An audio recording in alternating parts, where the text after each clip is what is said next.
Have you ever stopped and wondered who's actually in charge?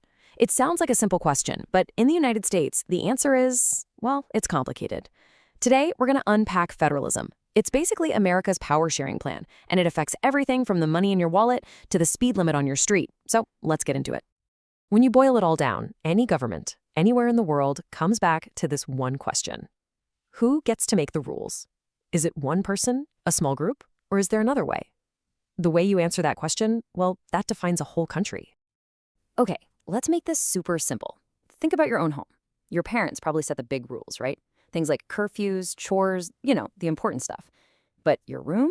That's kind of your turf. You decide how it's organized, what music you play. See? It's one house, but with different levels of rulemaking. That simple idea, sharing power at home, is the perfect way to start thinking about how a massive country is run. So now, let's take that basic concept and put it on a much, much bigger stage. You have to remember, when the founders of the US were drawing up their plans, they had just fought a war to get away from a king. The idea of one person or one group holding all the cards was a complete non-starter. They were absolutely determined not to let that happen again. No more tyrants. And their big solution was this thing called federalism. It's a pretty revolutionary idea, really. It's a system that splits power between two main levels: the national government, which we call the federal government for the big picture issues, and the state governments for all the local stuff. It's designed to be a partnership, not a top-down command. All right, so how is all this power actually divvied up? Who's in charge of what? Let's break down the playbook for this power sharing plan. Okay, so the federal government gets what are called delegated powers. These are the huge responsibilities that affect the whole country. Think about it. You need one single currency, not 50 different kinds. You need one national military for defense. It just makes sense for these big jobs to be handled by one central authority. Then you've got the reserved powers. These are the powers kept by the states, and they're the ones that probably affect your daily life the most. Things like running schools, issuing your driver's license, even setting speed limits. I mean, what makes sense for traffic in New York City is totally different than what's needed in rural Wyoming, right? So these decisions are left to the states. And then you've got the middle ground. These are the concurrent powers, and concurrent just means at the same time. These are jobs so important that both the federal and state governments have the power to do them. Things like collecting taxes to pay for services, or setting up courts to handle legal disputes. They both get to do it. Seeing it all laid out like this, you can really appreciate the design. It's this intricate balance.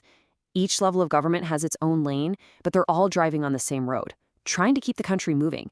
It's like a really complicated dance, but when everyone knows the steps, it works beautifully. But what keeps one side from stepping on the other's toes? What's the guarantee that this balance holds? Well, the founders knew they needed an official rule, and they wrote it right into the Constitution. This right here is the 10th Amendment, and it is so, so important. In just one sentence, it sets the ultimate ground rule. It basically says, hey, federal government, if we didn't specifically give you a power in this Constitution, then you don't have it. It belongs to the states or to the people. It's the ultimate check on federal power. So the rule of thumb is actually pretty simple. If the Constitution is silent on a particular power, it doesn't automatically go to the national government. Nope. It stays with the states and the people. This acts as a giant safety net, making sure the federal government stays within its clearly defined limits. So we've gone through the theory, but let's get real. Why does any of this matter in our actual lives? What's the point of this complicated power sharing system? Let's talk about the real-world impact. The benefits are actually huge. First, it stops any one part of the government from getting way too powerful. Second, it lets states act like little laboratories. They can try out new ideas and policies, and if something works in one state, others can adopt it. This way, laws can be tailored to fit the local people. And all the while, the national government can keep its eye on the big picture, things like national security and the economy. When you get right down to it, federalism is a team sport.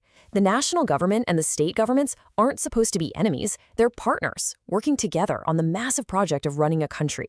And when they work together well, you get a government that's both strong on the world stage and responsive to people at home. So I'll leave you with this question to think about. Where do you see this power sharing plan at work in your own life? From what you learn in school to the roads you drive on, this push and pull between state and federal power is everywhere. The next time you hear a debate about healthcare or the environment, just ask yourself, who do I think should be making the rules here? And you'll see, the answer is almost never simple.